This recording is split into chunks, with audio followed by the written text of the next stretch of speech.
In this video, I want to show you some more examples of using the rational roots theorem to solve polynomial equations or to find the zeros of polynomial functions. For example, what if we are asked to solve the equation 2x to the fourth plus 9x cubed minus 10x squared minus 27x minus 10 is equal to 0. We know that our approach here is to try to factor this, and those factors have to do with the rational zeros. And so the first thing we're going to do is to make a list of the possible rational zeros or rational roots of this polynomial equation.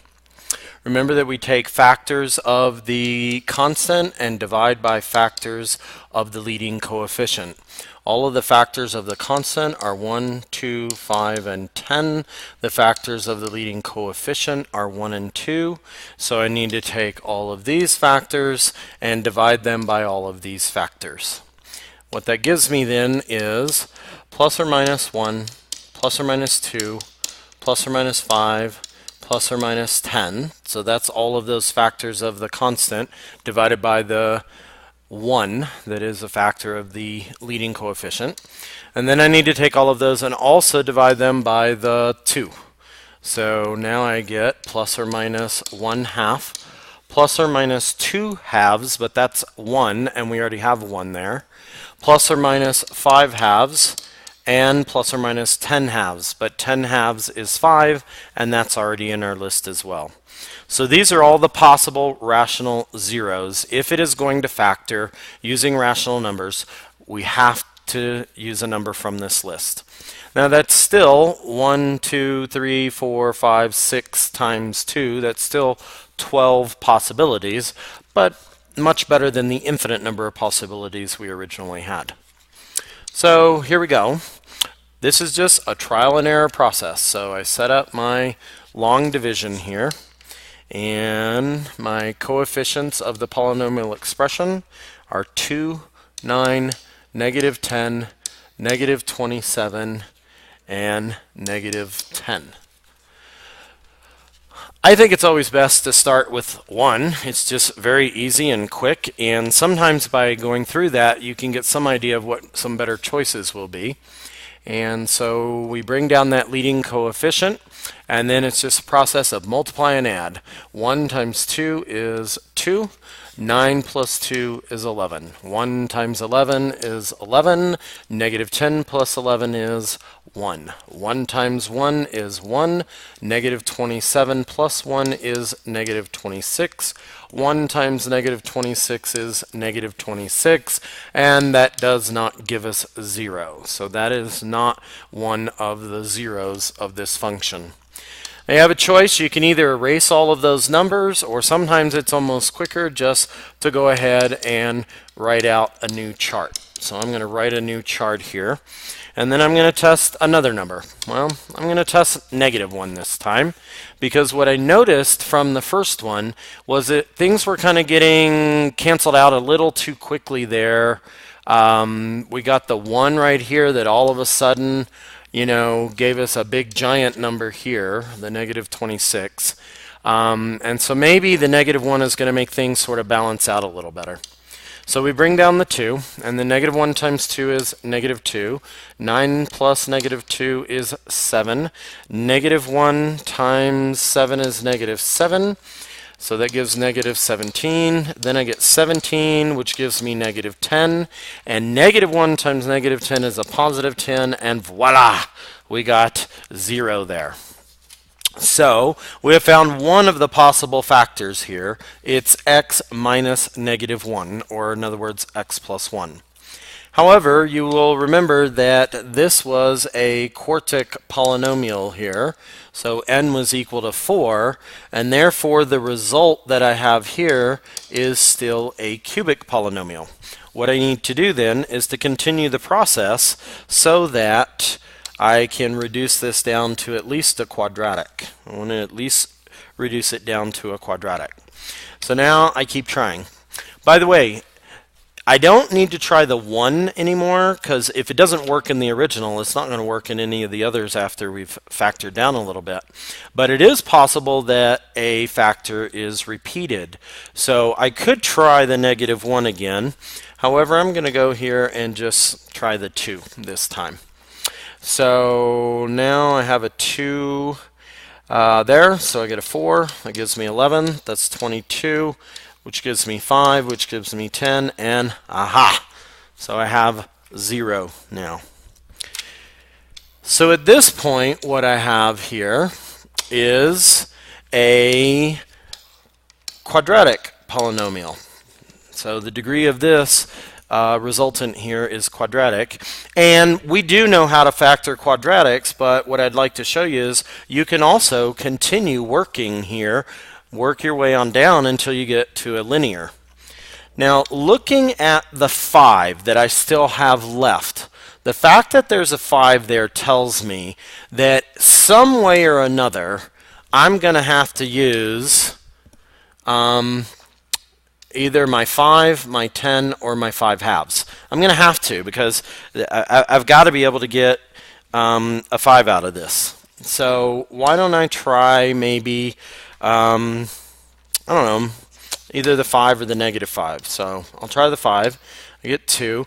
Actually, a +5 is not going to work. And this is another one of those sort of number sense things that will help you when you're trying to make some of these guesses. Do you notice that all of our coefficients here are positive? Because they're all positive and the 0 that I'm trying is positive, there's no way I'm ever going to get any subtraction to make that equal 0 in the end. So that's actually not a very smart choice in this case to use the 5. So maybe I'll try the -5. So trying a -5, I bring down the 2, I get -10, which gives me a 1, and -5 times 1 is a -5, and voila, I have 0. Now this is the work that we would show, and to be honest, it's actually sort of off to the side. I'm working from top to bottom, so in my case it is actually sort of in the middle of my work here, in the middle of my page. But what we now need to do is to actually write up our solution of this problem.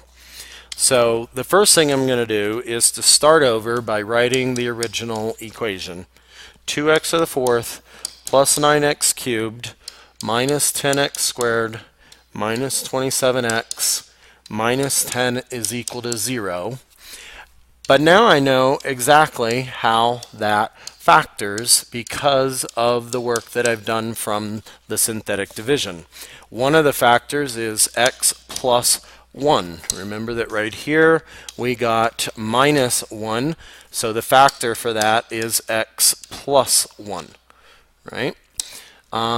Similarly, then, we know that we get x minus 2 as another factor, and we get x plus 5 as another factor, and then our final factor comes from the result right here, remembering, of course, that this is a first degree polynomial because we've reduced it down that far, and therefore my final factor here is 2x plus 1.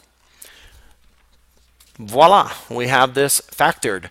And of course, now that we have factors equal to 0, we have the zero product principle that allows me to take each of those, set them equal to 0, and get the solutions to my equation. So x equals -1, x equals 2, x equals -5, and x equals -1/2.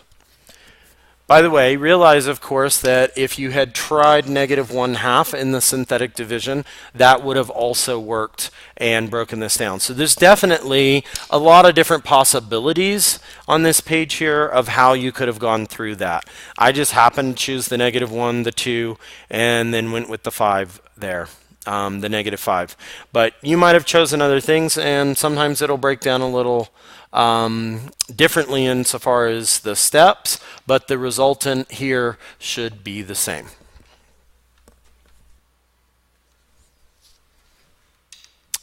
Okay, so let's look at another example.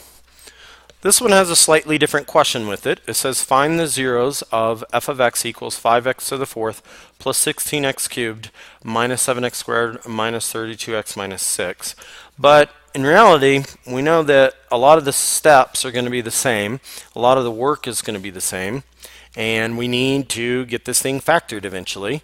So again, I'm going to start by writing the possible rational zeros. Possible rational zeros here. And so the constant have factors of plus or minus 1, plus or minus 2, plus or minus 3, plus or minus 6. And then another, so that's if I divided them all by the 1, that is one of the factors of the leading coefficient. The other factor of the leading coefficient is 5, so I add plus or minus 1/5, plus or minus 2/5, plus or minus 3/5, and plus or minus 6/5. So those are all of my possible rational factors. There are 16 of those, so that's still quite a bit. And it's just a matter of guessing and checking at this point. So here we go. Actually, I need that to be just a little smaller if I want to try to finish on this page. So writing down my coefficients, I have 5, 16, negative 7, negative 32, and negative 6. Don't forget to account for every power of x and put a 0 placeholder if you need it. That will really mess things up if you don't. Now, as far as taking guesses here, I did tell you to try a 1 probably first, but another thing I want us to notice here is that the leading coefficient here is 5. If the leading coefficient is 5, it's very likely that one of the factors has to have a 5 in the front, because it's not as if that were a 6 that could break down as a 2 and a 3 or a 6 and a 1. That can only break down as a 1 and 5. So it seems likely that one of the factors should have a 5 as a leading coefficient, which would then mean that we have a 5th as one of the fractions. So I'm actually going to think about that and use that and go ahead and try the 1/5. So I bring the 5 down. A 5th of 5 is 1, and adding I get 17, so now I get 17/5. Negative 7 is negative 35/5, and negative 35/5 and 17/5 is negative 18/5, and then I got to multiply that by a 5th. Yeah, that's really just not looking like it's going to work. So I'll actually go ahead and go to another page here. So let's try again here. We got a 5, a 16, a negative 7, a negative 32, and a negative 6. Let me try negative 1/5 this time. So bringing the 5 down, I get a negative 1, which gives me a 15. Well, that's nice. 15 times negative a 5th is negative 3, negative 3 and negative 7 is negative 10, which also divides by 5, so that's very nice. Gives me a positive 2 here, so now a negative 30, which also divides by 5. Negative 30 times negative 1/5 is a positive 6, and voila! So we have found one of the factors, but notice that all of these here are divisible by 5. So I'm going to pull that 5 out. And remember, we're just going to use that to our advantage later. We know that this says x plus 1/5 is a factor, but I'm actually going to take that 5 and multiply it here to get 5x plus 1 as the actual factor. So I'm actually going to continue this process of synthetic division, but I'm going to continue it with the 5 factored out. So a 1, a 3, a negative 2, and a negative 6. And that now tells me that I don't need to try anything else with a 5th in it. I've already found the factor that has the 5 as the leading coefficient. So now I'm just going to focus here on the 6. I got 2s and 1s and things like that, and to me, I kind of just decided to move on out. I mean, I could try a 1, but in order to get a 6 at the end there, I'm going to either have to have a 3 and a 2, or I'm going to have a 6 and a 1. So let me just go try negative 3. So I got a 1, that gives me a negative 3, which gives me a 0, which gives me a 0. So now I got a negative 2, and negative 3 makes a positive 6, and I get a 0. So that now tells me that another factor is x plus 3. And then remember, this is my other factor right here? Well, that's actually x squared minus 2. And that quadratic doesn't break down any further, at least on the set of rational numbers. So again, this is our work, but it's not our actual write-up of the solution. Now we're ready to go and actually write our solution. We were told to find the zeros, so you all know that we start by writing solve f of x equals 0. Sorry about that. F of x is equal to 0. Then, of course, underneath that, we put our expression for f of x. So we have 5x to the 4th plus 16x cubed minus 7x squared minus 32x minus 6 is equal to 0. And then we show our factorization for this, which gave us the factors of 5x plus 1, x plus 3, and x squared minus 2. Now we can use the zero product principle to set each of those factors equal to 0 and finish solving for the zeros. So x equals negative 1/5, which of course we really already knew from our synthetic division. X equals negative 3, which we already knew. And then we have this factor here, which gives us x equals plus or minus the square root of 2. So this is an example of a polynomial that some of the zeros are not rational. Remember that the rational roots theorem simply says that if they're rational, they have to be part of that list, but maybe some of the zeros are not rational. And so now we're ready to give an answer. This time our answer is to actually say, here are the zeros. So the zeros of f are, and then don't forget to put those in numeric order. So we have x equals negative 3, x equals negative square root of 2, x equals negative 1/5, and x equals positive square root of 2. So those are a couple more examples that should help you as you're working on this homework about solving polynomial equations and finding zeros of polynomial functions.